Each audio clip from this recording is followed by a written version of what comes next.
Se me ocurre decirles cuánto tiempo tomaron para hacer el ensayo de este culto. A Dios gracias, no hay ensayo. Pero me alegra cómo el Espíritu del Señor va guiando. Yo no sabía ni quién iba a dirigir el culto, pero eso no interesa. El asunto es que se deje dirigir por el Señor. Eso sí, es lo importante, gracias a Dios. Bueno, los chicos van a tener su clase allá en el aula del fondo.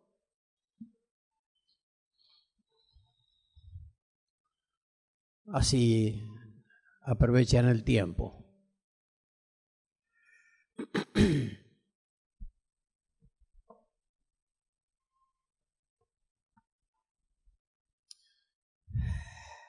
Vamos a abrir nuestra Biblia en el Salmo 47.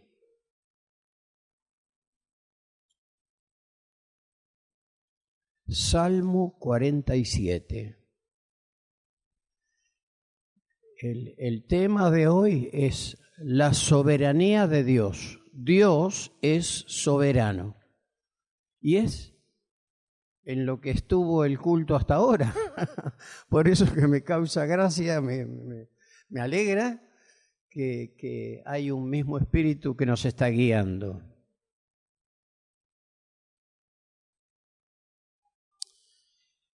Dice a partir del verso 1, aplaudan pueblos todos, aclamen a Dios con gritos de alegría. Cuán imponente es el Señor Altísimo. A partir del verso 5 ahora. Dios es Señor. El Señor ha ascendido entre gritos de alegría y toques de trompeta. Canten salmos a Dios, cántenle salmos, cántenle salmos a nuestro Rey. Dios es el Rey de toda la tierra, por eso cántenle un salmo solemne. Dios reina sobre las naciones, Dios está sentado en su santo trono. Pareciera todo este salmo una repetición de lo que se ha estado haciendo. Bueno, a pesar de lo que hemos estado cantando, nos convoca, nos invita este salmo a aplaudir y a aclamar, no clamar, aclamar,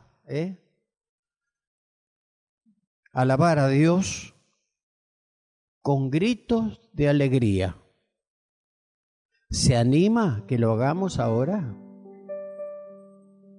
¿Otra vez? Sí. ¿Qué? Es el culto para el Señor. No hemos venido para sentirnos bien e irnos mejor. No sé cómo nos vamos a ir. Eso es cuestión de Dios. Pero hemos venido para Él. Así que vamos a darle. Aplaudimos y aclamemos a Dios.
Por la gracia del Señor, como iglesia, ya llevamos 52 años que Dios nos despertó a la realidad de su soberanía y de que el culto es para Él, no es un entretenimiento para nadie.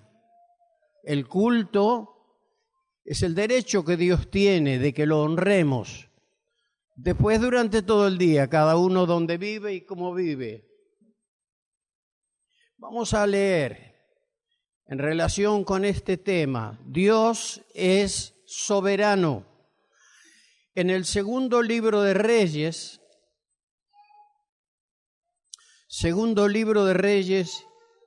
y el capítulo 18, porque lo que Dios dice en su palabra se cumple. No es un librito viejo de cuentos,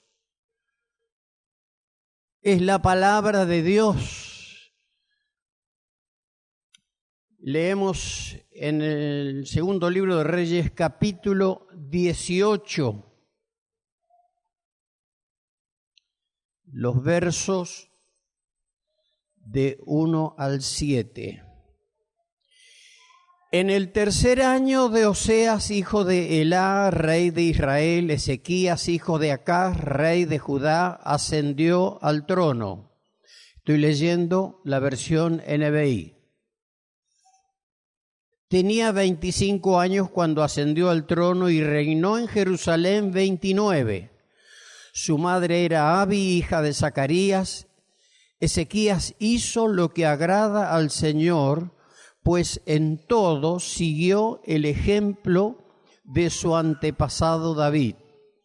Quitó los altares paganos, destrozó las piedras sagradas y quebró las imágenes de la diosa Aserá. Limpió el país de paganismo, de idolatría, de lo que tanto hay en este tiempo. En estos días estaba pensando, escuchando en la televisión una lista de las provincias que tienen fuego o han tenido incendios. Es donde hay más idolatría y paganismo. Dios tiene maneras de hablar, hay que saber entender. Y Dios está hablando, no se queda callado ni se queda quieto para el que sabe entender.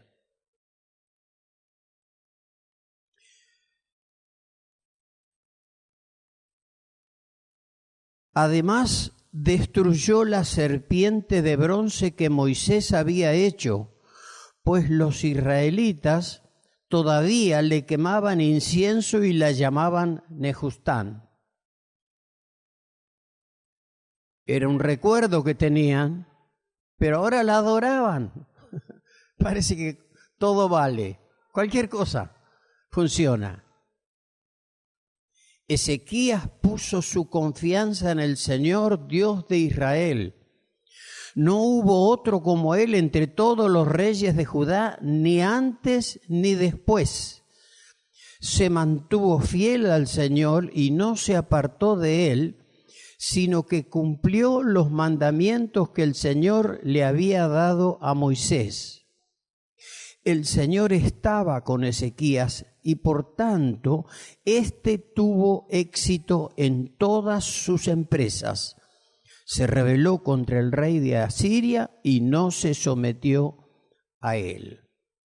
Ahora seguimos, capítulo 19. En su casa, si quiere, como deber, leía. Termine de leer este capítulo 18 y se va a enterar el porqué de todo lo que ocurre después. Recibieron amenaza de otro rey, de otro país que se quería apoderar de ellos, y él, en el nombre del Señor, lo resistió. Ahora, capítulo 19, también versículos 1 al 7. Cuando el rey Ezequías escuchó las noticias, escuchó el aviso de invasión, que dice el capítulo 18, por eso le digo, léalo en su casa, se rasgó las vestiduras, se vistió de luto y fue al templo del Señor. Además envió a Eliaquín, administrador del palacio, al cronista Sebna y a los sacerdotes más ancianos, todos vestidos de luto, para hablar con el profeta Isaías, hijo de Amós. Y le dijeron: así dice Ezequías, el rey: Hoy es un día de angustia, castigo y deshonra, como cuando los hijos están a punto de nacer y no se tiene fuerzas para darlos a luz. Tal vez el Señor tu Dios oiga todas las palabras del comandante en jefe, a quien su señor el rey de Asiria envió para insultar al Dios viviente. Que el Señor tu Dios lo castigue por las palabras que ha oído. Eleva pues una oración por el remanente del pueblo que aún vive. Cuando los funcionarios del rey Ezequías fueron a ver a Isaías, éste les dijo: no temas por las blasfemias que has oído y que han pronunciado contra mí los subalternos del rey de Asiria. Mira, voy a poner un espíritu en él, de manera que cuando oiga cierto rumor, se regrese a su país.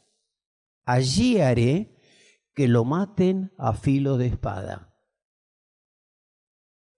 El Señor, con las cosas que ocurren, ¿se le arman unos líos? No, es soberano, lo sabe, está preparado, lo conoce por adelantado. Tenemos un concepto de Dios, de la persona de Dios, tan pobre, tan chiquito, tan mezquino. No. Ahora seguimos con el verso 14, versículo 14.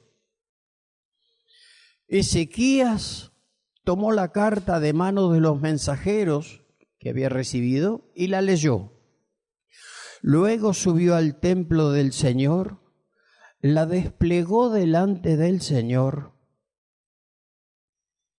y en su presencia oró así: Señor, Dios de Israel, entronizado sobre los querubines, solo tú eres el Dios de todos los reinos de la tierra. Tú has hecho los cielos y la tierra. Presta atención, Señor, escucha. Abre tus ojos, Señor, y mira. Escucha las palabras que Sennacherib, rey de Asiria, ha mandado a decir para insultar al Dios viviente.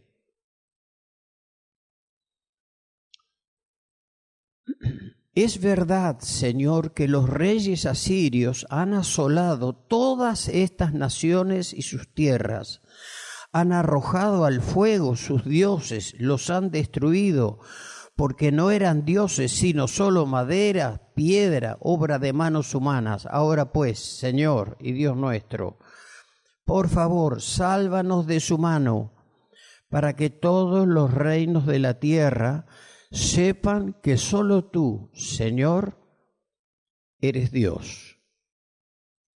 Y damos vuelta a la hoja y leemos a partir del versículo 35. ¿Cómo termina todo este episodio?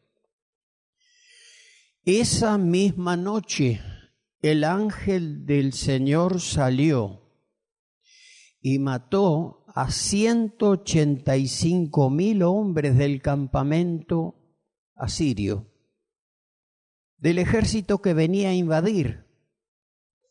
A la mañana siguiente, cuando los demás se levantaron, allí estaban tendidos todos los cadáveres.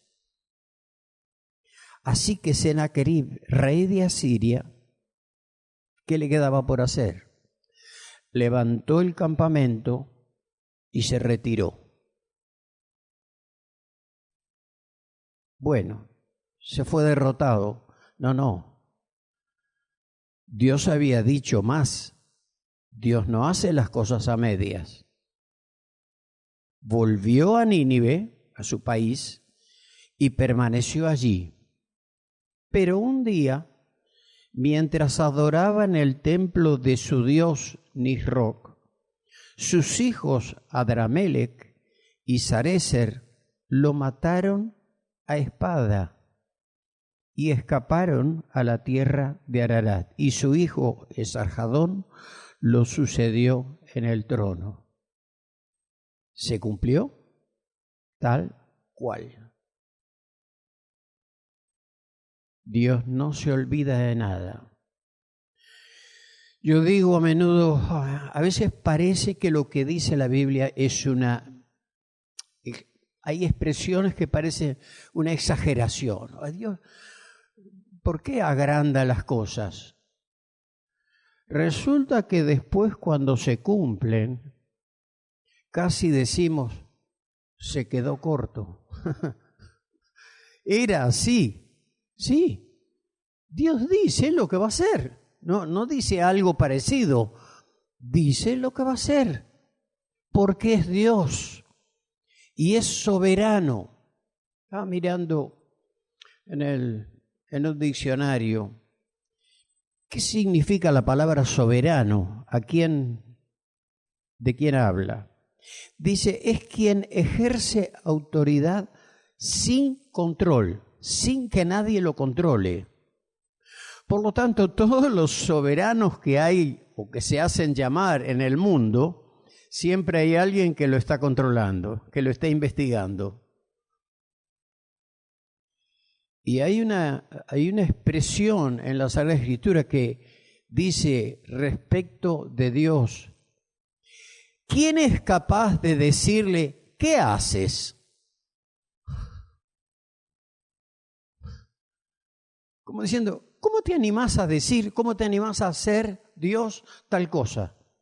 ¿Quién es capaz de decirle, enfrentarlo y decirle, a ver, rendí cuenta, explica? Si hay algo que Dios no hace, es explicar lo que Él anuncia. Él dice lo que va a hacer. Y como habla siempre verdad, porque es Dios de verdad, la verdad no necesita explicación. De donde los que más explican es porque no están diciendo toda la verdad. Y hay dudas para creer, de hecho. Pero cuando se habla verdad, es eso y punto. Ezequías, de quien estamos hablando y hemos leído, reinó más o menos 700 años antes de la venida del Señor Jesús. Y en ese tiempo vivía el profeta Isaías, que se menciona. Cuando van a él con la noticia, con el mensaje que el rey les dio, a ver qué hacemos, qué dice Dios a esto. No estamos para decir, bueno, a ver, vamos a contar de cuánta gente tendrá, cómo hacían los que se dedicaban a la guerra. No. ¿Qué dice Dios de esto? ¿De quién dependemos? Y bueno, Isaías ya tenía la respuesta. Decirle, quédense tranquilos, que Dios va a hacer que a él le parezca que hay un tremendo ejército, un ruido, algo, se asuste y se vaya. Y eso fue lo que ocurrió. Abandonaron todo. Hay otro caso, si usted se acuerda, de tiempos cuando el pueblo de Dios también estaba, o el pueblo de Israel, que ya de Dios tenía poco. Lamentablemente, como siempre ocurre, y se quejaban, Dios nos ha abandonado, no tenían para comer. Y fueron, y el profeta le dijo, tranquilo, mañana, a esta hora, la comida va a estar regalada. Sí, dijo el mensajero que había venido de parte del rey, ni que llueva comida del cielo. Sí, va a llover, sí. Dios va a proveer y van a tener. Pero lamentablemente, vos no vas a probar la comida. Y dice la Escritura que al otro día ocurrió. Esa noche también Dios hizo parecer como un ruido y las cosas ocurrieron, y al otro día unos leprosos que vivían fuera de la ciudad. Dice, mira, morirnos de hambre dentro de la ciudad y morir que no nos perdonen la vida, vamos a este ejército enemigo a ver si alguno tiene misericordia y nos tira un pan. Y fueron y estaba todo el campamento vacío. Así que empezaron a juntar cosas, primero a comer por el hambre viejo que ya tenían, pobres, y después dijeron, no hacemos bien, hoy es día de buenas nuevas y nosotros estamos callando. Vamos cerca del palacio, avisemos para que la gente, eso es lo que hicieron, la gente salió así en masa y en la puerta en las puertas de la ciudad estaba este que había dicho, ¿de dónde va a salir la comida? Lo atropellaron y murió. O sea, se cumplió. No es nada lindo, es verdad. Bueno, muchas cosas ocurren, pero Dios avisa, Dios habla, porque Él es soberano. Nadie, dice, si leemos los Salmos, ¿quién le aconsejó? ¿Quién le enseñó? ¿Quién lo ayuda? ¿De dónde? No necesita, es Dios. Y ese Dios tan grande, que desde la eternidad preparó un Salvador con el Señor Jesús, cuando no había creado al hombre, cuando todavía no estaba el pecado. Pero es Dios. Bueno, si no nos entra, tenemos la cabeza demasiado chica, por lo menos yo la tengo chica. Y no, hay cosas que no, nos parecen que no se exceden. Pero es Dios el que dice las cosas. Y lo mejor que podemos hacer cuando Dios habla es creerle. Porque Él es digno de toda confianza. Y no es nada feliz para Dios que vea caras, cuando Dios nos habla, caras que dicen lo contrario. Oh, sí, cuando Dios habla, Dios comparte lo que Él tiene decidido hacer. Dios lo ayudó, lo respaldó a Ezequías porque fue por el camino correcto, fue a buscar el consejo, cuál era la salida para ese problema, para esa emergencia, para que no hubiera muertes innecesarias. No. Y Dios tenía la respuesta preparada. Y Dios lo bendijo, lo prosperó, porque se dedicó a volver el culto de Dios, lo puso en vigencia. El pueblo de Dios había dejado de adorar a Dios. Los países vecinos, todos eran paganos, porque Dios no los había elegido. Eran paganos, como hay tanto paganismo hasta el día de hoy. Y pareciera que en algunos lugares crece. Y en algo hay que creer, dicen. Sí, crean Dios, que es lo único verdadero, de quien nos podemos fiar, y en su palabra que no cambia. Hizo una limpieza general de todo el paganismo que habían traído los mismos israelitas dentro de su país. Sabían, Dios lo había dicho, que eso Él no lo iba a tolerar. Y bueno, pero algo tenemos que tener. Esos razonamientos naturales que nada tienen que ver con la sabiduría, con el poder, con el Espíritu de Dios. Leemos ahora, ya que lo hemos mencionado, al profeta Isaías, libro del profeta Isaías y el capítulo 40.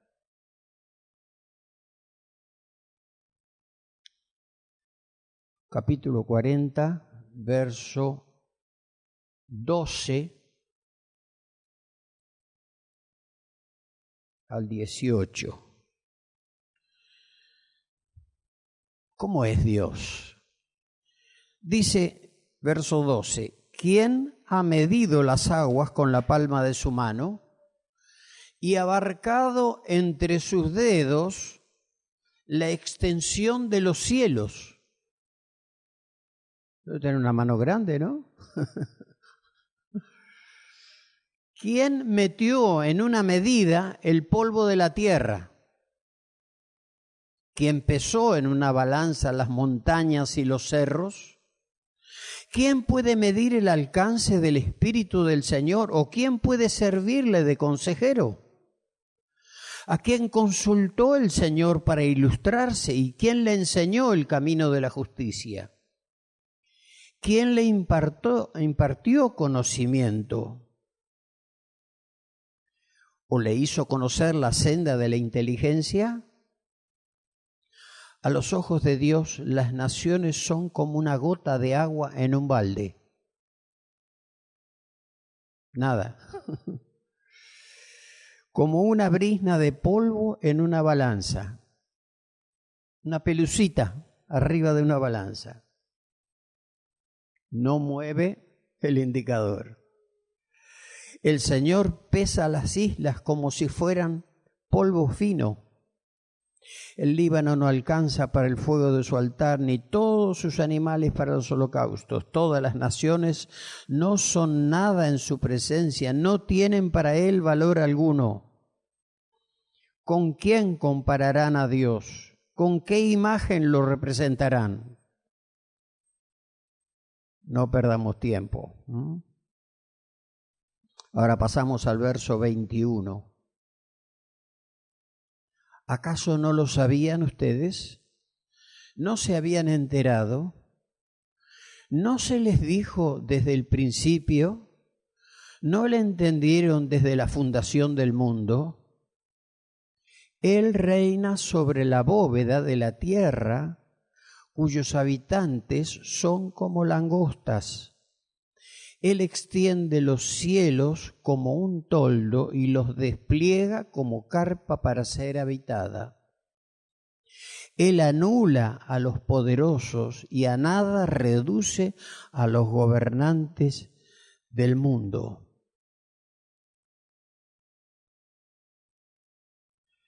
Escasamente han sido plantados, apenas han sido sembrados, apenas echan raíces en la tierra, cuando Él sopla sobre ellos y se marchitan, y el huracán los arrasa como paja.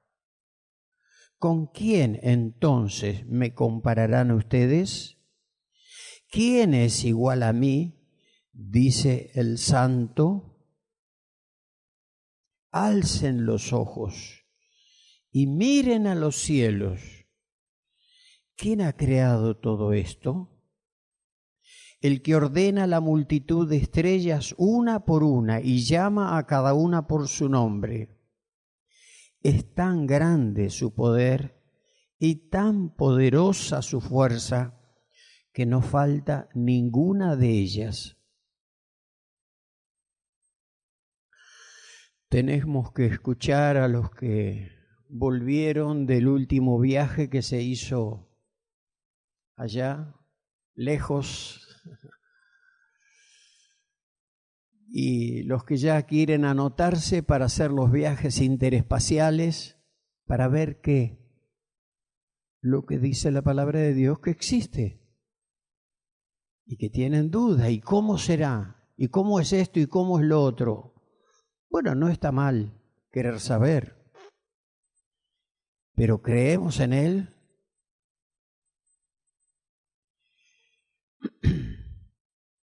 Y por último vamos a leer en la carta a los Romanos, capítulo 15.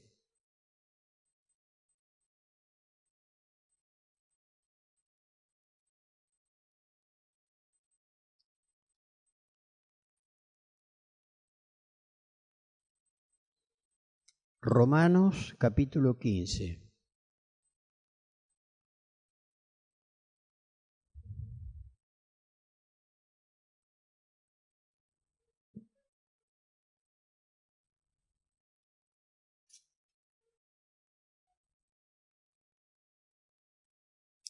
Los fuertes en la fe debemos apoyar a los débiles, en vez de hacer lo que nos agrada.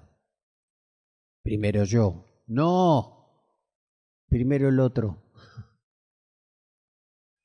Cada uno debe agradar al prójimo para su bien con el fin de edificarlo, porque ni siquiera Cristo se agradó a sí mismo, sino que, como está escrito, sobre mí han recaído los insultos de sus detractores. De hecho, todo lo que se escribió en el pasado se escribió para enseñarnos, a fin de que, alentados por las Escrituras, perseveremos en mantener nuestra esperanza. Que el Dios que infunde aliento y perseverancia les conceda vivir juntos en armonía, conforme al ejemplo de Cristo Jesús, para que con un solo corazón y a una sola voz glorifiquen al Dios y Padre de nuestro Señor Jesucristo. Por tanto, acéptense mutuamente, así como Cristo los aceptó a ustedes para la gloria de Dios.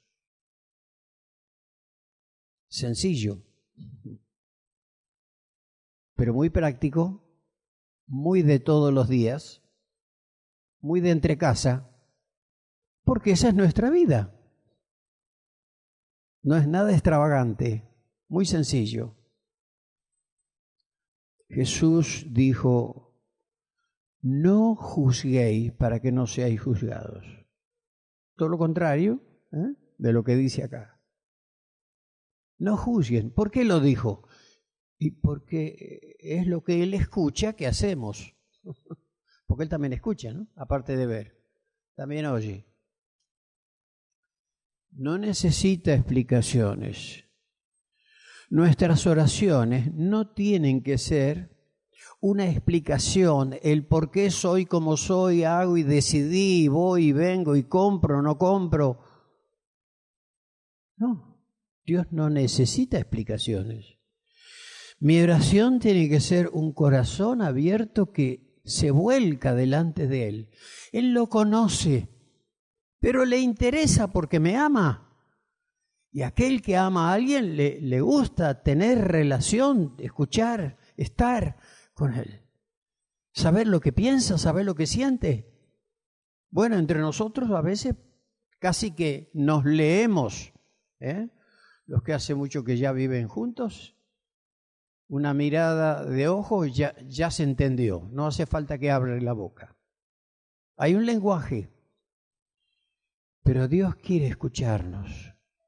Nos ha dado ser a semejanza de Él. Él habla y dice lo que piensa y dice lo que va a hacer, y también está atento a cuando nosotros queremos no contarle para que se entere, pero sí para volcar en Él nuestra preocupación, nuestra angustia en algún momento, nuestra tristeza o nuestra alegría.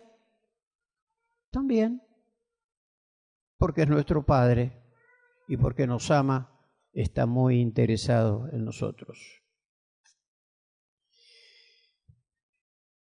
Y por si todo esto pareciera como un adorno, vamos a leer una escritura más en el Evangelio de Mateo y el capítulo 24. Porque estamos viviendo los días que Jesús dijo a sus discípulos aquí en Mateo 24, a partir del verso 3.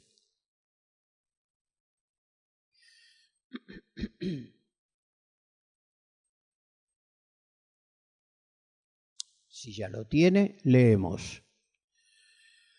Más tarde Jesús estaba sentado en el monte de los Olivos cuando llegaron los discípulos y le preguntaron en privado: ¿cuándo sucederá eso y cuál será la señal de tu venida y del fin del mundo? Tengan cuidado de que nadie los engañe. les advirtió Jesús. Vendrán muchos que usando mi nombre dirán yo soy el Cristo y engañarán a muchos. Lamentablemente, pero es así. Ustedes oirán de guerras y de rumores de guerras, pero procuren no alarmarse.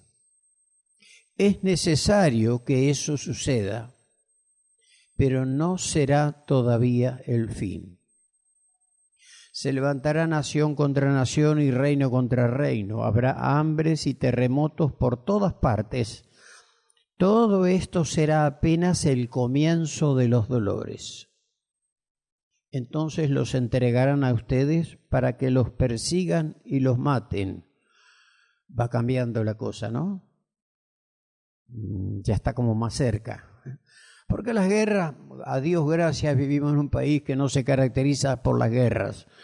Que tenga conflictos internos, bueno, puede haber, como cualquier lado, pero guerras no hay.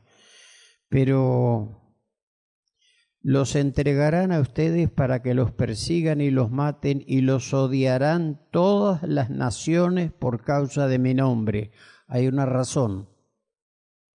No aman a Jesús. En aquel tiempo, muchos se apartarán de la fe. ¿Se enteró de alguno que se apartó de la fe? ¿Dónde vive? Donde vive alguien tiene, si no es vecino, es del barrio, que se apartó del Señor. No, del Señor no. Del Señor no. Yo no me separo del Señor. Y me separo de los que son del Señor. Buenos, malos, lindos, feos, agradables, desagradables, pero son del Señor. Es un problema del Señor en todo caso. ¿No? Muchos, no dice algunos, dice muchos se apartarán de la fe. Unos a otros se traicionarán y se odiarán. Está ocurriendo. Quizás no se nota tanto en nuestro país, pero tenga paciencia que ya va a llegar. Porque esto ocurrirá en todos lados, no en Medio Oriente, en África, no, en todas partes. Y surgirá un gran número de falsos profetas que engañarán a muchos. Habrá tanta maldad que el amor de muchos se enfriará. Pero el que se mantenga firme hasta el fin será salvo. Y este evangelio del reino, no el evangelio de las ofertas, el evangelio de las bendiciones, no, el evangelio del reino, que Dios es el soberano. Y no hay muchos soberanos chiquitos con Él. No. Somos los gobernados por Él. Él es el soberano. Este evangelio se predicará en todo el mundo como testimonio a todas las naciones. Cuando eso ocurra, entonces, dijo Jesús, vendrá el fin. Ya tenemos la fecha. Mirando cómo vivimos, dónde vivimos y las noticias que llegan de cosas que ocurren en otros lugares.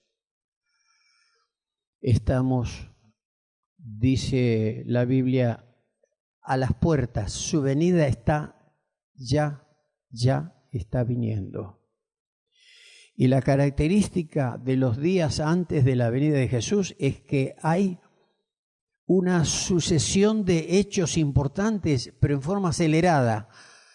Las cosas trascendentales ocurrían más espaciadas unas con otras. Ahora, lo que ocurrió la semana pasada ya nos olvidamos, porque ahora hay otra más grande. Es la característica de los últimos tiempos. En los tiempos del Antiguo Testamento, y bueno, se casaban a los 80 años, a los 70 años, vivían 400, 500, 900 años. Uf. Había tiempo para todo. No, ahora no, ahora no. Cuando esta pandemia comenzó, bueno, cuidemos a los ancianos, cuidemos los lugares, los geriátricos y todo eso. Ahora los geriátricos pasaron de moda.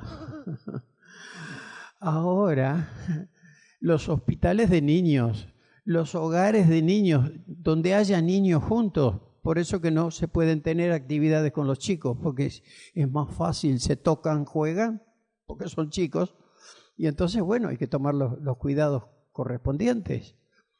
Todo está acelerado.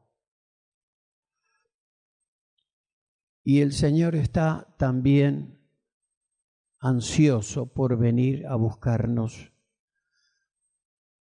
y dar vuelta a la hoja.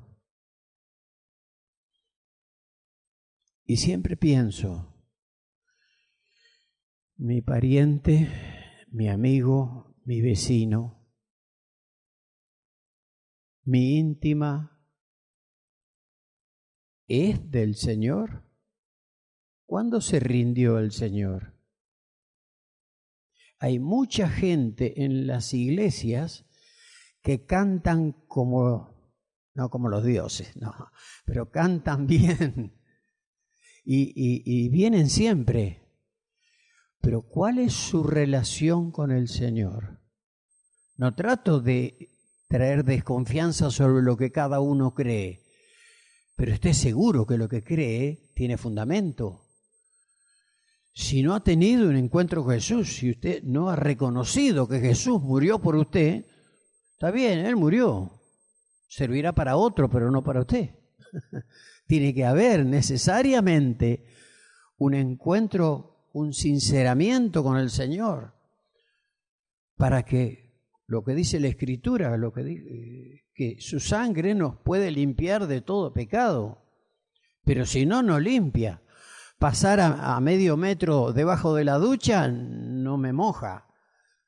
Como hacen los chicos que no se quieren bañar, ¿no? Abren la ducha. ¡Ay, qué fría que está! Y después se tira un poquito y usted lo ve, tiene un poquito mojado el pelo nada más, pero está sequito. No. Fue necesario que el amado del cielo, como dice la canción, en la cruz muriera. Porque para Dios el pecado no es una mentirita. No hay dimensión para el pecado. Unos son los pecados gordos, los pecados grandes, terribles, y otras son pavadas. Pecado es lo que yo quiera hacer. Y Dios lo sabe. Si yo quiero aparentar que es una pavada, ¿es una pavada? No, Dios juzga, dice la palabra de Dios, las intenciones del corazón. ¿Qué es lo que se busca con lo que hago? ¿Cuál es la intención? ¿Qué está detrás? ¿Qué es lo que me mueve? ¿Cuál es el motor? ¿Qué es lo que empuja? Ahí está. Eso es lo que Dios juzga, no lo que se ve. Por eso que a veces dice, sí, bueno, pero lo que pasa, no explique. Dios no necesita que le explique. Pero quienes nos equivocamos, y a veces no nos equivocamos, a veces, y bueno, decimos, de carne somos, ¿qué va a ser? Tenemos que seguir como podamos. No, el pecado sigue siendo pecado. Aceptémoslo, porque por eso murió Cristo. No por una sensación ni por lo que no le gusta, por lo que está mal. Y lo que está mal no está bien. No se necesita mucha más explicación. Si alguien todavía tiene que limpiarse delante del Señor, vaya, que el Señor lo recibe. Pero usted tiene que ir, Jesús no va a venir a domicilio. No. Jesús no va a domicilio. Jesús, usted sabe dónde encontrarlo, vaya, dígale, yo me equivoqué o yo hice esta maldad, yo sabía porque me agarró una bronca, me agarró esto, me agarró lo otro y lo quería, si lo tenía cerca lo quería matar por lo que me hizo. Y bueno, no, desterremos todo eso. Hay una nueva vida con el Señor para vivir cada día. Y Dios está con nosotros. Le podemos dar gracias, podemos alabarle y terminamos este culto como comenzó, alabando a Dios. ¿Le parece? Hay razones sobradas para bendecir a Dios.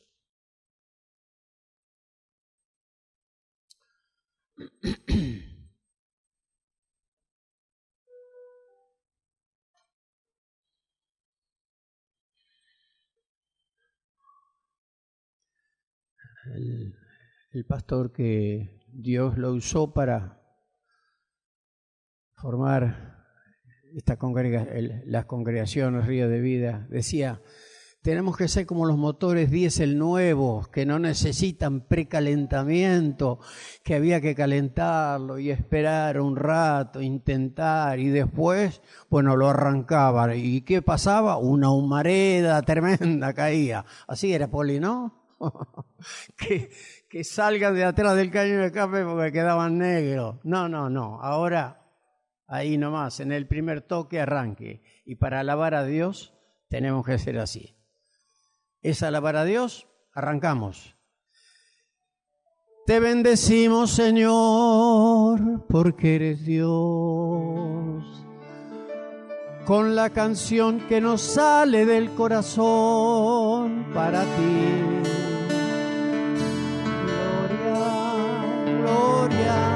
Gloria a tu nombre. Aleluya. Te damos gracias por tanto amor, Señor. Bendito seas, alto es tu nombre, tuya es toda la gloria, digno eres.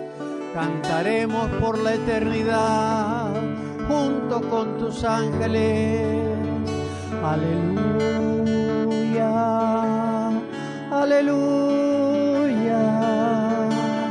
Gloria al que vive, gloria al que reina, a Jesús.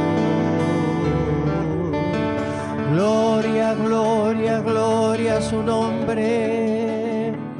Gloria, gloria a su nombre.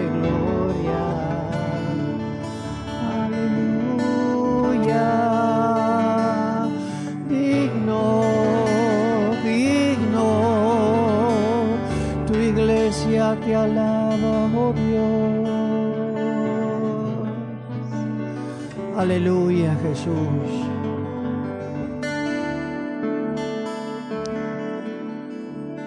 Gracias por tu palabra, Señor. Gracias por tu palabra. Porque nos infunde esperanza, aliento. Gracias. Es verdad que vivimos en días malos. Y tu palabra nos anuncia que vendrán peores, pero tú eres suficiente. Muchas gracias, Señor.